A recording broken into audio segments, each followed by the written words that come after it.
شریف میں اپنے مدرسے میں موجود ہے. کہیے سبحان اللہ. ہم اور آپ بھی مدرسے میں موجود ہیں. سبحان اللہ. غوث اعظم کا بھی مدرسہ تھا بغداد شریف میں. اور یہ غوث آج ہماری قوم کی غفلت ہے کہ ہم مدرسوں سے دور ہو گئے, علماء سے دور ہو گئے. غوث اعظم کی زندگی کا جائزہ لیں گے, آدھے سے زیادہ زندگی غوث اعظم کی مدرسے میں تو گزری ہے. ارے کچھ وقت دین سیکھنے میں گزرا اور باقی وقت دین سکھانے میں گزرا. غوث اعظم غوث اعظم نے انہی مدرسوں سے دین کی تعلیم حاصل کی ہے اور انہی مدرسوں سے دین کی اشاعت بھی کی ہے. سرکار غوث اعظم اپنے مدرسے میں تشریف فرما ہے. درسگاہ علم و فراست سجی ہوئی ہے, مسند علم و حکمت آراستہ ہے.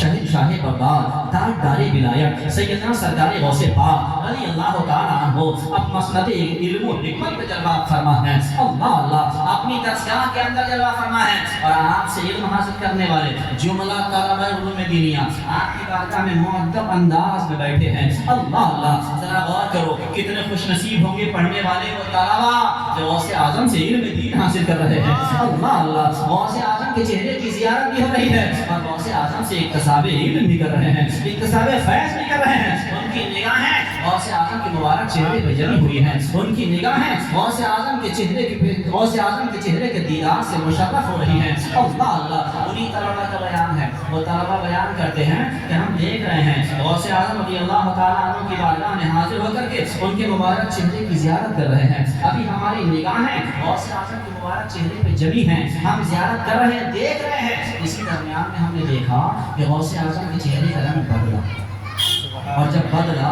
تو اتنا بدلا کہ غوث اعظم کا چہرہ سرخ. ہم لوگوں میں خوف و ہراس طاری ہو گیا.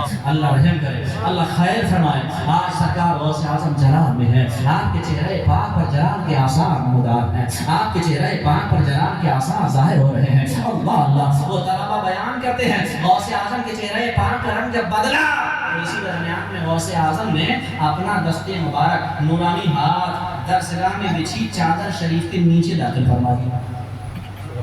درسگاہ میں بچھی چادر شریف کے نیچے داخل فرمایا. درسگاہ تو سمجھتے ہی ہیں نا, وہ جگہ جہاں استاد بیٹھ کر کے طلبہ کو دین کی تعلیم سکھاتے ہیں, دین کا درس دیتے ہیں, دین کی تعلیم دیتے ہیں. اللہ اللہ غوث اعظم نے درسگاہ میں بچھی چادر شریف کے نیچے اپنا ہاتھ داخل فرمایا اور تھوڑی دیر کے بعد جب غوث اعظم نے اپنا مبارک ہاتھ نکالا تو طلبہ یہ دیکھ کے حیران رہ گئے کہ غوث اعظم رضی اللہ تعالیٰ عنہ کا پورا ہاتھ بھیگا ہوا ہے اور اس سے پانی کی بوندیں ٹپک رہی ہیں. سب کے سب حیران, یہ اللہ ماجرا کیا ہے, بات سمجھ میں نہیں آ رہی. غوث اعظم رضی اللہ تعالیٰ عنہ کی درجہ سوکھی, گدا سوکھا, چادر سوکھی, تکیہ سوکھا, چادر کے نیچے داخل کرنے سے پہلے ہاتھ سوکھا. آخر یہ کئی آئی تو آئی کہاں سے, یہ پانی آیا تو آیا کہاں سے, غوث اعظم کا ہاتھ بھیگا تو بھیگا کیسے. اللہ اللہ سارے کے سارے طلبہ محو حیرت ہیں, سب کے سب محو حیرت ہیں. اللہ اللہ سب کے ماتھوں پر سلوٹیں پڑی ہوئی ہیں, وہ سخت تعجب کے عالم میں ہے, لیکن کسی میں ہمت نہیں ہے جو پوچھ لیتا, کسی میں طاقت نہیں ہے جو سوال کر دیتا, کسی میں جرأت نہیں ہے جو دریافت کر لیتا. اللہ اللہ طلبہ پوچھ تو نہ سکے, سوال تو نہ کر سکے, دریافت تو نہ کر سکے, لیکن طلبہ نے دن, تاریخ اور مہینہ نوٹ کر لیا. سبحان اللہ. دن بھی لکھ لیا, تاریخ بھی لکھ لی اور مہینہ بھی لکھ لیا. آپ ذرا دل پہ ہاتھ رکھو. عزیزان ملت اسلامیہ, سرکار غوث اعظم رضی اللہ تعالیٰ عنہ کی بارگاہ کے حاضر باش یہ طلبہ, آپ کی بارگاہ سے علم کا فیضان حاصل کرنے والے یہ طلبہ, آپ کی بارگاہ کی برکتیں حاصل کرنے والے یہ طلبہ بیان کرتے ہیں کہ کچھ دنوں کے بعد, تھوڑے ہی عرصے کے بعد, ایک تاجروں کا قافلہ بغداد کی گلیوں میں غوث اعظم کو ڈھونڈتا ہوا نظر آ رہا تھا. غوث اعظم کا پتہ بتا دو, غوث اعظم کا پتہ بتا دو. غوث اعظم کا تلاش کرتے ہوئے, غوث اعظم کو ڈھونڈتے ہوئے, غوث اعظم رضی اللہ تعالیٰ عنہ کی بارگاہ میں حاضری کا شرف حاصل کرنے کے لیے تاجروں کا ایک قافلہ بغداد کی گلیوں, بغداد کے کوچہ و بازار میں گھوم رہا ہے, بغداد کی شاہراہوں پہ دوڑ رہا ہے. عزیزان ملت اسلامیہ, ان پوچھنے والوں نے پوچھا, ان پوچھنے والوں نے غوث اعظم کا پتہ پوچھا تو لوگوں نے کہا بغداد کی سڑکوں پہ دوڑنے سے کوئی فائدہ نہیں ہے, بغداد کے کوچہ و بازار میں چکر لگانے سے کوئی فائدہ نہیں ہے.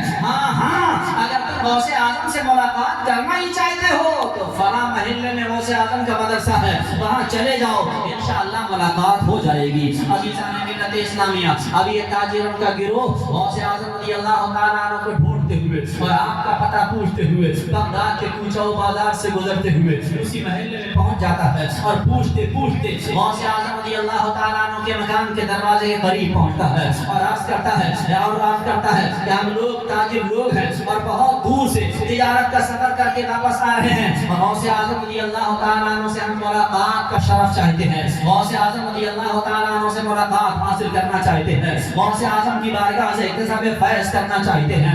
عزیزان ملت اسلامیہ ذرا غور کریں، خادم نے کہا ٹھہرو، ابھی بارگاہ غوث اعظم سے حاضری کی اجازت لے کر کے آتا ہوں۔ خادم دوڑا، عرض کیا سرکار تاجروں کا ایک قافلہ دور دراز سے تھکا ہارا پسماندہ حاضر آیا ہے، اگر آپ اجازت دے دیں کرم فرما دیں تو غلاموں کو حاضر کر دیا جائے۔ غوث اعظم کا بھی دریائے رحمت جوش میں آ گیا، سبحان اللہ سبحان اللہ۔ سرکار غوث پاک نے اجازت دے دی اور جب اجازت دے دی اس کے بعد خادم دوڑا اور کہا مبارک ہو، غوث اعظم نے تمہیں ملاقات کی اجازت عطا فرما دی ہے۔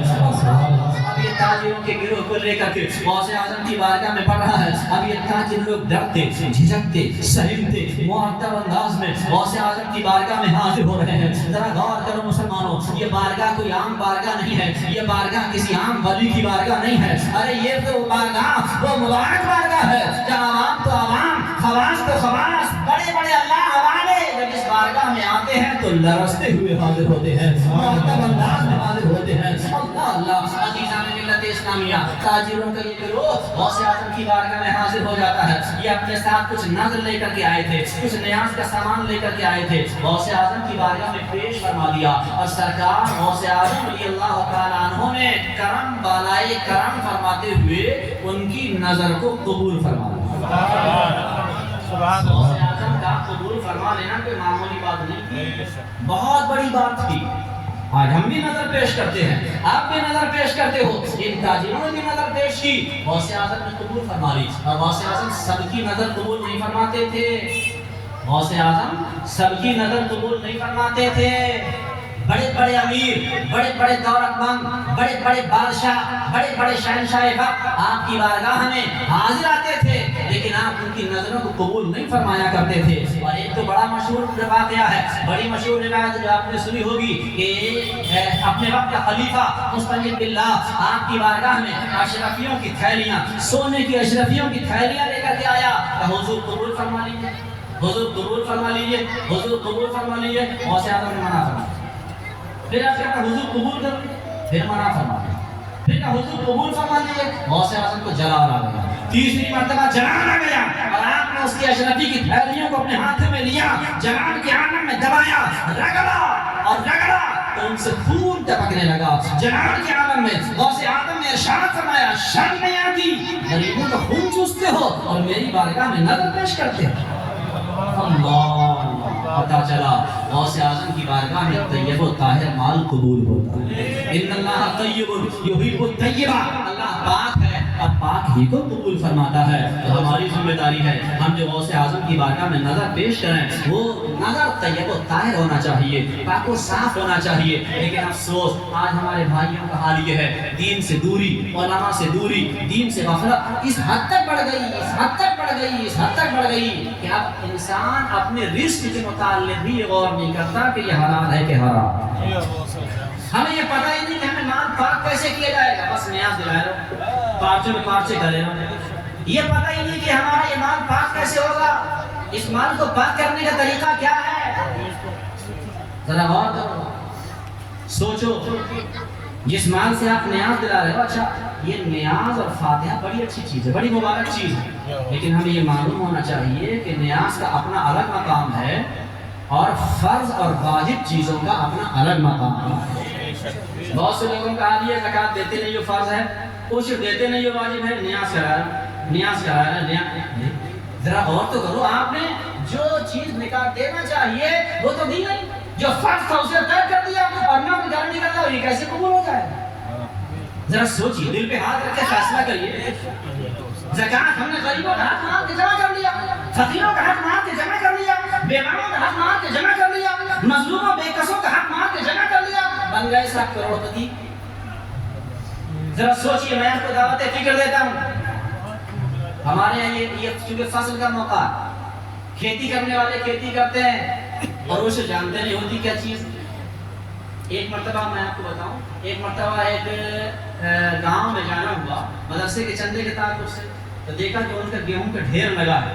بولے حضرت اس میں سے مت لیجیے. میں نے کہا کیا ہوا؟ بولے میں آپ کو الگ سے دوں. انہوں نے 500 روپے الگ سے دیے.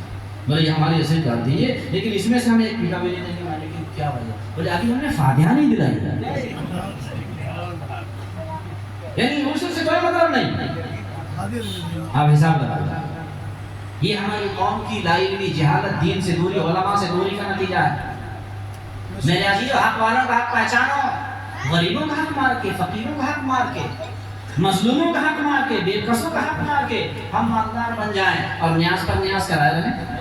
نیاز پر نیاز، غریبوں کا حق مار کے نیاز پر نیاز. آپ کے اوپر اگر عشر واجب ہے، آپ کے اوپر اگر زکوٰۃ فرض ہے تو، اور آپ نے فرض ہونے کے باوجود نہیں دی. میں تفصیل کی طرف نہیں جاؤں گا چونکہ وقت کم ہے، ویسے اس کے لیے بہت وقت چاہیے.